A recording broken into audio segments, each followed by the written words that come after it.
Can you believe Dwight Yoakam is 68? After all these years, the man still rocks that hat, those tight jeans, and that unmistakable voice. But as long as he's been on stage, there have been rumors about his personal life, career moves, and even his behind-the-scenes choices. And now he's finally addressing them. So what's true and what's just small-town gossip? Did he walk away from something huge? And why is he choosing to speak up now? Stick around, because what Dwight just confirmed might change the way you see him forever. You know, when people think of Dwight Yoakam today, they see the awards, the hits, and the flashy career. But many people do not realize that he had to claw his way up from nothing, and I mean nothing. Way before he was a star, Dwight was just another guy hauling his guitar around to tiny bars in Southern California, trying to get anyone, to listen. And let's be honest, Southern California was not dying for more country singers back then. It was more surfboards and rock bands than cowboy hats. Meanwhile, country music was getting slicker and poppier in Nashville by the minute. Dwight was not feeling that vibe at all. Instead, he doubled down on the old-school, rough-edged sounds he loved, the kind of music that made you feel like you were living every word. Sure, it meant he did not get booked as easily, but it also meant when people heard him, they remembered him. Playing night after night in bars that were more like battlegrounds than music venues, Dwight learned fast how to command a room, sometimes even while dodging beer bottles. There was no fancy PR team, no record label hype machine backing him up. It was just him, his band, and a dream. Word spread the old-fashioned way, one sweaty unforgettable set at a time. Eventually, Dwight thought maybe Nashville would get it. So he packed up and headed east, discovering that Music City was not interested. They did not have time for you if you were not a polished studio singer or a hit songwriter. Most people would have either given up or tried to fit the mold. Dwight did neither. He stayed true to his roots, doing things his way. And funny enough, that stubbornness ended up sparking something bigger than he ever imagined, a full-on shake-up of what country music could be. Before Dwight Yoakam filled arenas and topped the charts, he did it the hard way, one bar gig at a time. He was not chasing fame either. He was chasing that feeling of playing something real, something that mattered. Before anyone outside a smoky bar knew his name, Dwight had already built up a hardcore fan base that did not care about radio play or awards. They just knew he was the real deal. Those rough nights, where he had to win over every crowd, gave him something you cannot fake in a fancy studio, grit. So when Guitars and Cadillacs finally dropped, it did not just sound like a new song on the radio. It sounded like a guy kicking down the door, telling his story on his terms. Dwight's first big album was not just a debut, it was a statement. After years of getting brushed off, he did not show up looking for approval. He showed up ready to remind everyone what country music used to sound like before it got too slick. And he did it big with Guitars, Cadillacs, etc., a record so raw and real it felt like a shot of adrenaline straight into a genre that had gotten a little too comfortable. With Pete Anderson in the producer's chair, Dwight brought back that tough Bakersfield sound, loud guitars, sharp lyrics, and that barroom heartbeat that country had almost forgotten about. From the first note, it was clear that Dwight was not trying to blend in. He was trying to wake everyone up. His cover of Honky Tonk Man took off fast, but it was Guitars, Cadillacs that hit differently. It was not just catchy, it was Dwight's story packed into a song. You could hear the years of scraping by, the stubborn pride, and the swagger he earned the hard way. It was not just a win on the charts, it was a win for everyone who still believed music could be real. The album exploded, double platinum. Critics loved it, fans loved it, even people outside the country scene were paying attention. Suddenly, Dwight was not grinding it out in dingy clubs anymore. He was headlining shows nationwide. But he did not just change his life, he changed country music. He proved there was still room for the rebels, the outsiders who would not play by Nashville's rules. And just when it seemed like Dwight had found his lane and could ride it forever, he flipped the script again. Years later, he teamed up with Beck, the last person anyone expected him to work with. Beck was all about weird, genre-bending, experimental stuff. Dwight was old-school country. On paper, it should not have worked. But in real life, magic. They linked up while making 3 pairs in 2012, with Beck co-producing a couple of tracks. And instead of trying to mold Dwight into something he was not, Beck pushed him to let loose even more, to trust his instincts instead of overthinking everything. There is this one moment that captures it. Dwight laid down this scratch guitar track for A Heart Like Mine, super rough, not meant to be final. But Beck heard it and said, "Nope, that's the one." And just like that, Dwight leaned back into what had always made him great, not chasing perfect but chasing real. That whole experience cracked Dwight wide open creatively. He started mixing that old-school honesty with new, freer sounds, pulling in indie fans and alt-rock kids, a crowd that might never have heard his music otherwise. The best part was he did not have to reinvent himself to do it. He just peeled back the layers and got closer to the heart of who he was as an artist. Working with Beck was not about chasing a trend. It was about challenging himself, trusting the messy process, and remembering that music is supposed to make you feel something. And honestly, that is what Dwight's always been about: raw emotion, real stories, no gimmicks. Whether it was honky-tonks or sold-out arenas, scratch guitar tracks or platinum albums, Dwight Yoakam never forgot where he came from. And that is precisely why he will always have a place in the story of American music. Looking back, working with Beck was not Dwight Yoakam taking some weird detour. It was him getting back to why people loved him in the first place, doing things his way without getting boxed in. And honestly, that do-it-your-way spirit did not stop at music long before. Anyone was blasting guitars and Cadillacs in their truck, Dwight already knew he loved performing. It wasn't just about singing but grabbing and holding people's attention. He did school plays, local theater, you name it. If there was a stage, he was on it. So even when his music career took off, that itch to act never disappeared. People were shocked when he finally landed a significant movie role playing the not-so-nice Doyle Hargraves in Sling Blade. This wasn't a country star trying to act cute on camera. Dwight brought some real grit, and it paid off big time. Suddenly, Hollywood said, wait, this guy is legit.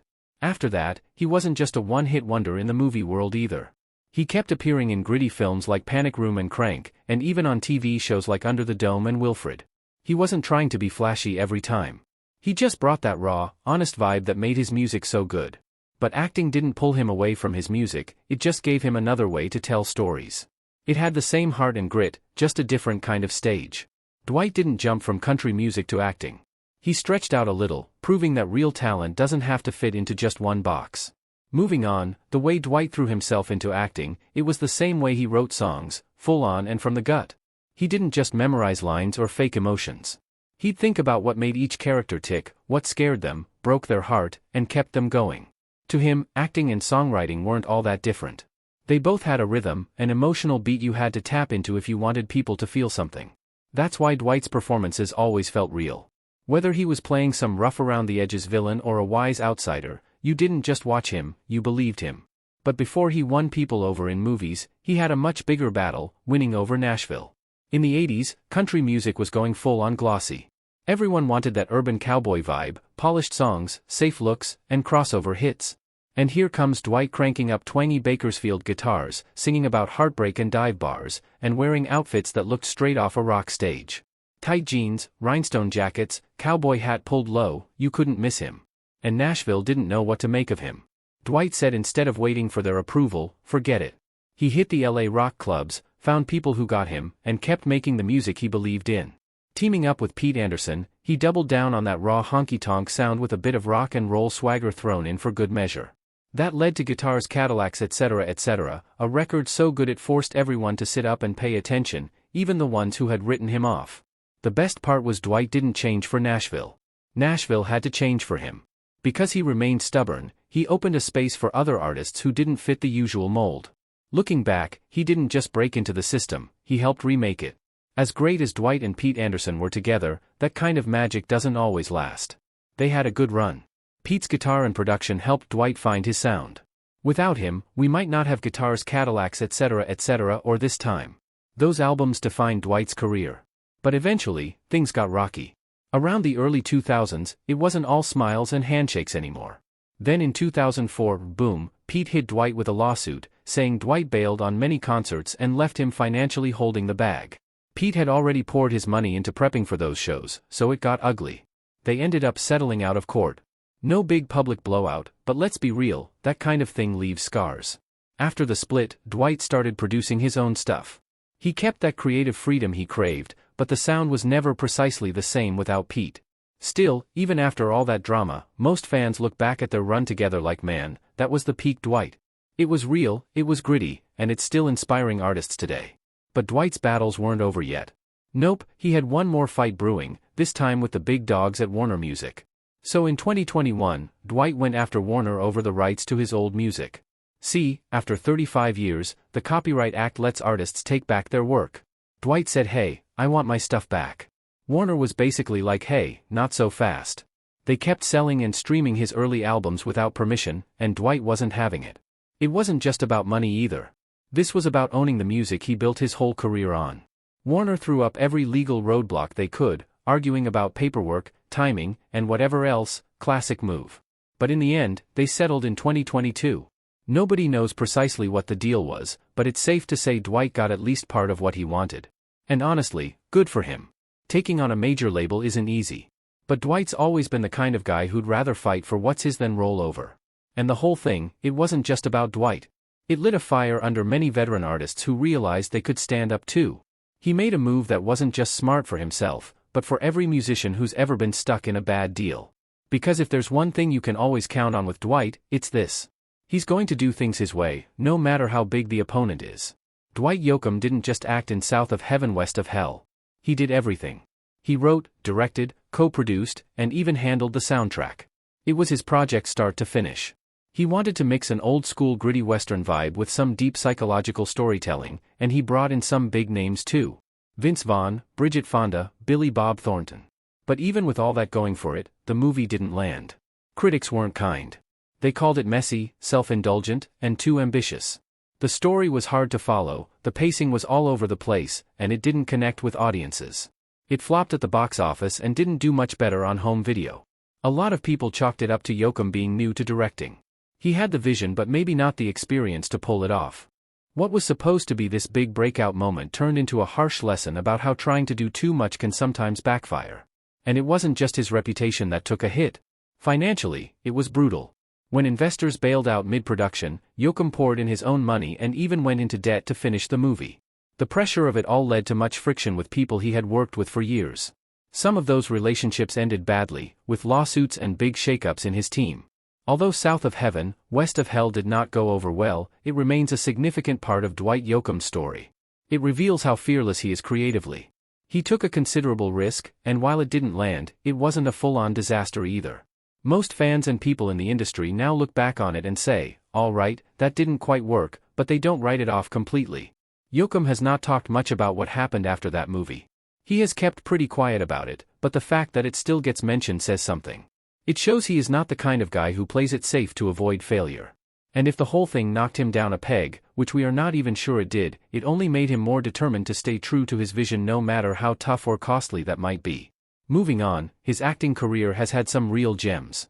After he broke out in Sling Blade, where he played the super intense and angry character Doyle Hargraves, he began landing all kinds of roles that allowed him to show just how versatile he actually is. In Panic Room, he played a masked intruder named Raoul, and the guy was seriously creepy. He barely said anything, but he had this icy energy that made him one of the scariest parts of the movie. People were surprised because that is nothing like his usual vibe as a musician, and it made them realize that this guy can act. But Yoakam is not all dark and dramatic. He has a fun, quirky side too. He had a hilarious cameo in Wedding Crashers, and he popped up in that weird but awesome show Wilfred playing an eccentric doctor. Those roles allowed him to be funny and kind of out there, which showed he was not stuck in just one type of role. He has done television too, like in Under the Dome, and held his own. He blended into the ensemble and brought something solid to the table. Through all of it, he has always seemed thoughtful about what acting means to him. He has said in interviews that he approaches acting the same way he approaches music, with honesty, heart, and a love for telling real stories. What is sweet is that he credits doing theater back in junior high and high school with helping him build the confidence to play these roles. That early experience gave him the guts to trust his instincts in front of the camera. For him, acting was never about chasing fame. It has always been more about digging into those deep human emotions, just like he does when he writes songs. Looking back, he does not separate the two at all. His music and acting are simply different ways of telling stories. He always tries to share something honest and genuine on stage or screen. Dwight Yoakam has always done things a little differently. Whether acting in films or strumming a guitar on stage, he blends Hollywood and country in a way that works, gritty, honest, and entirely his own. Funny enough, stepping into other people's shoes on screen has made him better at what he has always done best, telling stories through music. Acting taught him to lean into emotion, and that has bled right back into his songs. More feeling, more truth, more depth. He has even said that the vulnerability it takes to act is not all that different from standing on stage alone with a guitar. Both require you to show up, to be real, and to let people in. That connection between acting and music has only strengthened his performances. Now, instead of just looking back at the road he has traveled, Yoakam is focused on what is next. At 68, he is not slowing down. He is still writing, touring, and pushing boundaries, all while staying grounded in the kind of country music that shaped him. While the genre has been drifting into pop and hip-hop, Yoakam stands tall as a reminder of its roots. But he is not stuck in the past. He is just making sure we do not forget where it all started. He has also become a go-to guy for up-and-coming artists looking for guidance. His SiriusXM show Dwight Yoakam and the Bakersfield Beat does more than play the hits, it gives space to the voices that often get overlooked. And here is the cool part, he is not done exploring. He has hinted at getting more into acting again, maybe even trying his hand at directing or producing. Given his eye for storytelling and character, it honestly feels like a natural next step. Whatever he does, you get the sense that Dwight Yoakam is not interested in fading quietly into legend. He is still creating, still evolving, and still full of surprises. If there is one thing about Dwight Yoakam, it is that he knows how to stick around and do it his way. Whether he is dropping a new song, tearing it up on stage, or stepping onto a movie set, he brings that same realness and emotional punch that made people fall in love with him in the first place. The cool part is his story is nowhere near finished. His legacy is not just about the music or the movies, it is about the way he has shaped the culture around them. Dwight has always had this fearless way of mixing old-school country with his own style, never chasing trends, just doing what felt right. And that is precisely why he stands out even now. With the music industry constantly changing, he is not just coasting. Dwight is still finding new roads to drive down. His connection with fans keeps getting stronger too. The ones who have been with him forever are still here, and a whole new generation is discovering him, streaming the classics, hearing him pop up in collaborations, and realizing that some sounds do not go out of style.